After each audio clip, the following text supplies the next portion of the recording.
Fourth is financial. These are the fundamentals in terms of the challenges of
right, takes extreme,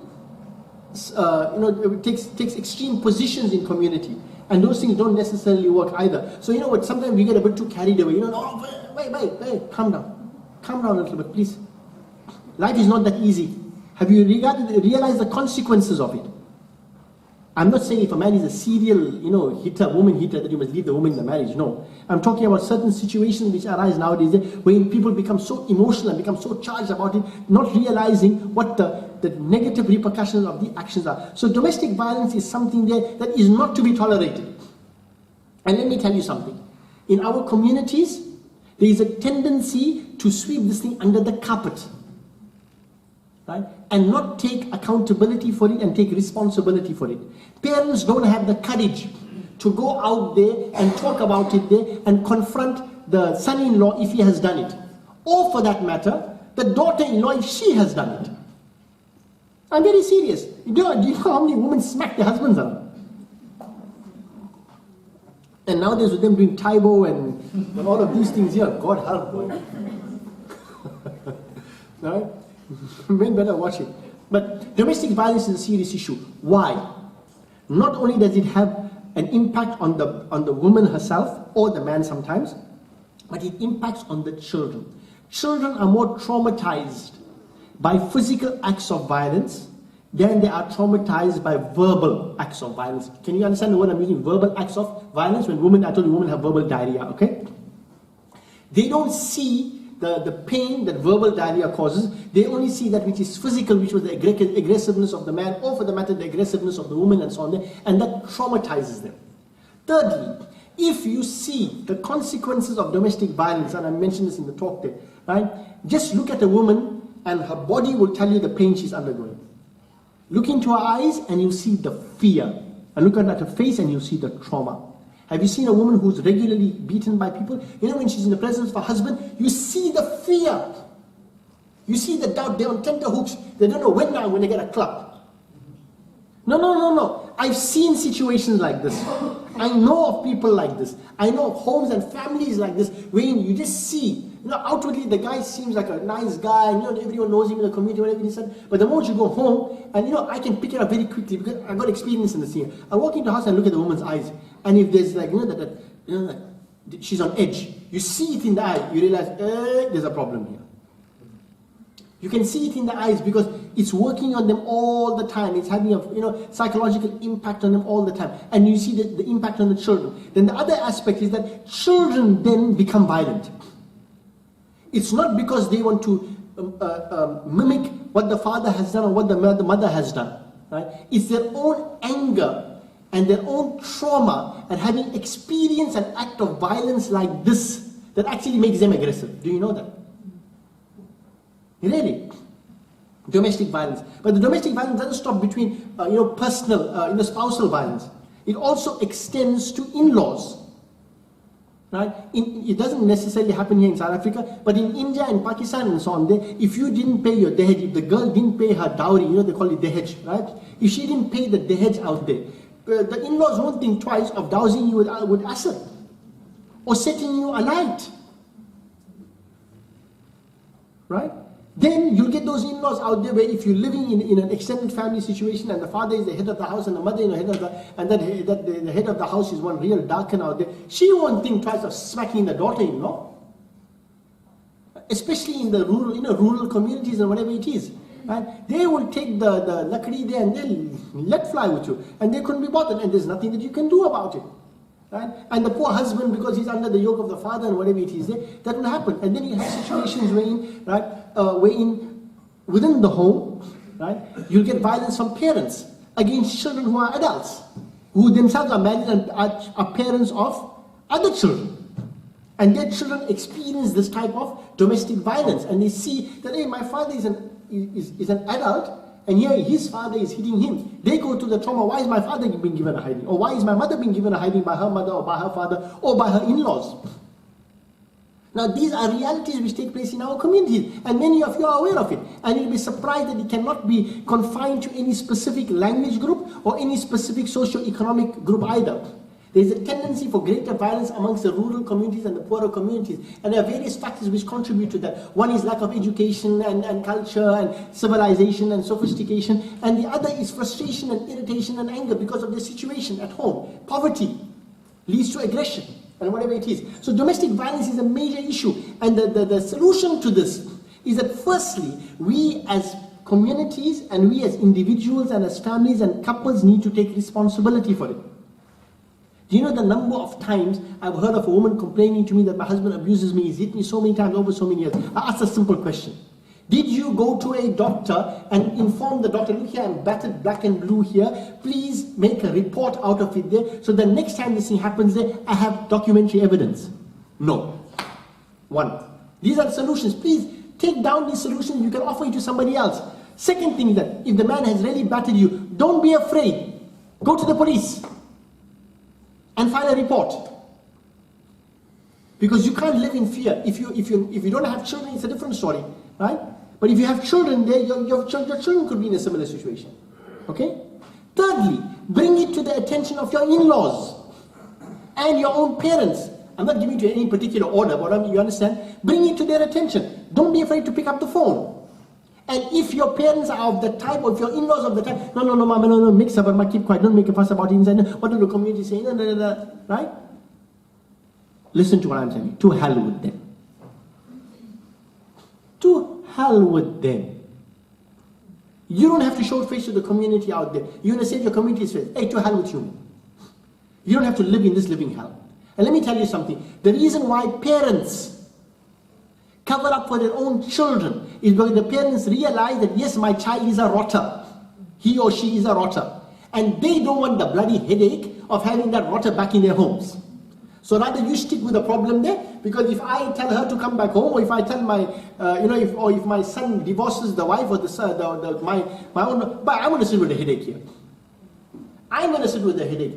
This daughter of mine that I got rid of after 21, 22 years there, so I'm going to come back and chew my brains again.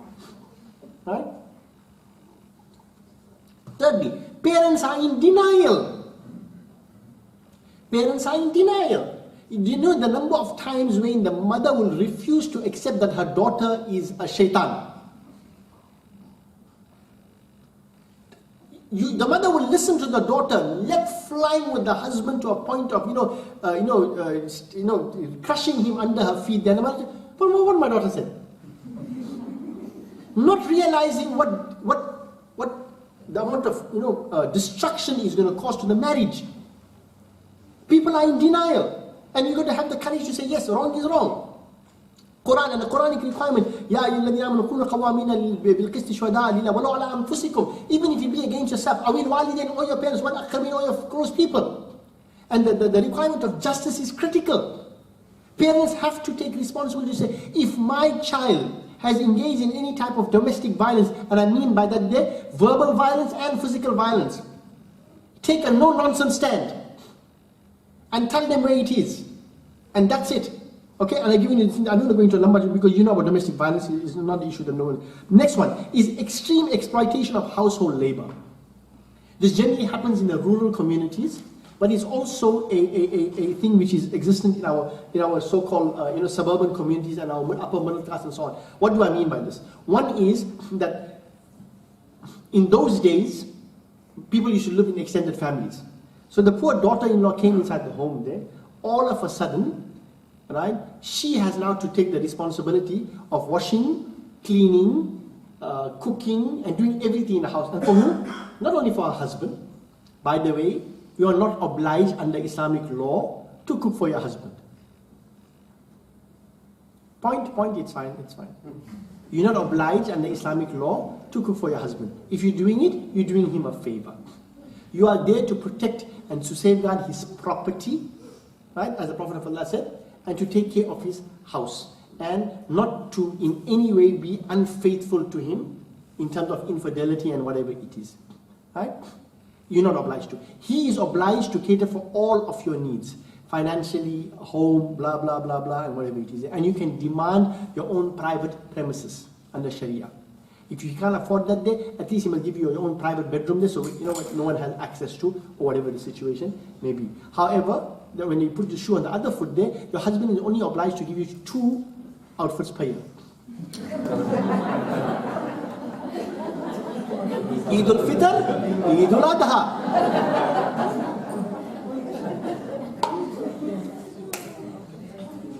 You are not obliged to even breastfeed your children. You must get a nanny for that. And if he runs away with a nanny, that's not your responsibility. You understand? He can employ a nanny. But understand that although these are the laws, love and practicality, it goes against that. It goes against that. Right? The Prophet of Allah sallallahu alaihi wasallam, right, used to help out in household chores and whatever it is, and etc., etc., etc. But there was a certain role which women have naturally been created for.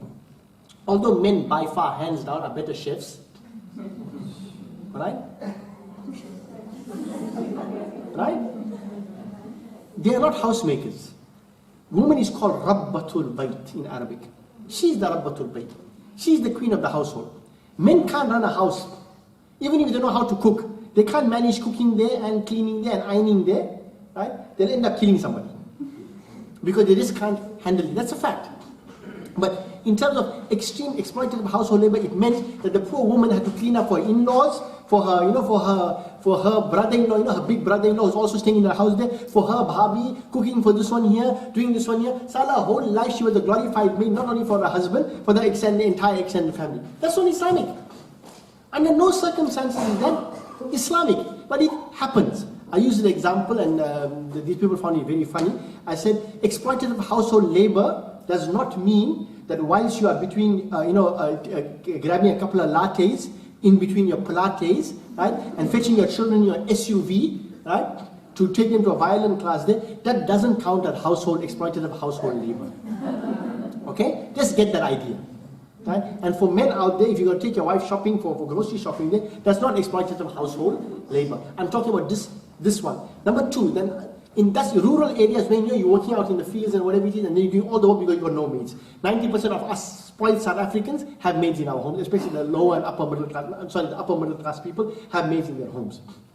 But the other exploitative household labor is a new phenomenon in suburbs and in areas like Durban or whatever it is, which is you have a dual household income, where the wife is working and the husband is working. Sometimes it's an absolute necessity that they need to do that there because they need to make ends meet. Sometimes it is purely there because they want a lifestyle, right, which will live up to the rest of the community out there. So they want a second car. They want 2 holidays in a year, or 1 holiday in a year, overseas here and there, and whatever it is, right?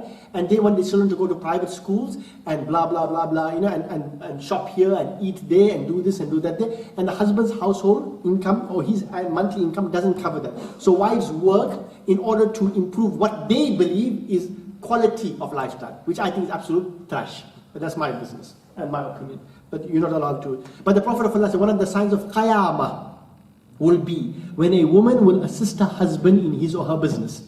And one of the signs of Qiyamah, this is Muslim Imam Ahmad bin Hanbal, if I'm not mistaken, and the Prophet of Allah said, one of the signs of Qiyamah will be when women will work because there is a need to do so because of necessity, and one woman will work because they want to improve their own lifestyles, purely for leisure. And this is what is happening today. Purely for leisure. You know what? So that I can go to the spa for a spa treatment every 2-3 weeks and so on there. You know the normal stories. And go to Dubai for shopping, etc., etc. Right?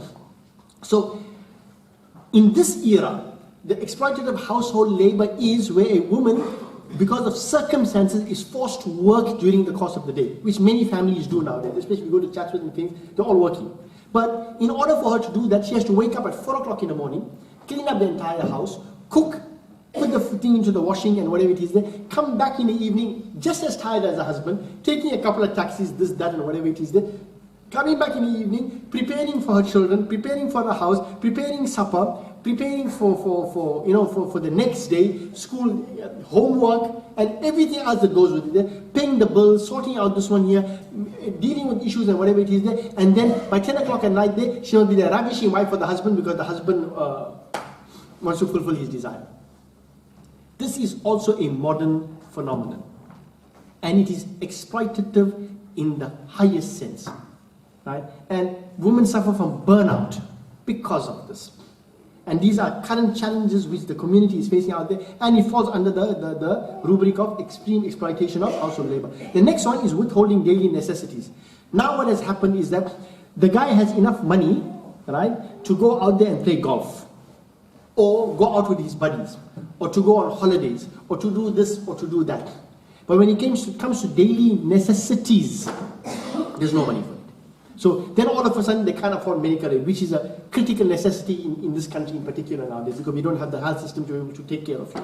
Right? Then they don't have enough money for fees or for basic household necessities. Then the woman is given a budget, or say for example 500, no, you must run the household for the whole month. I'm trying to give you an example.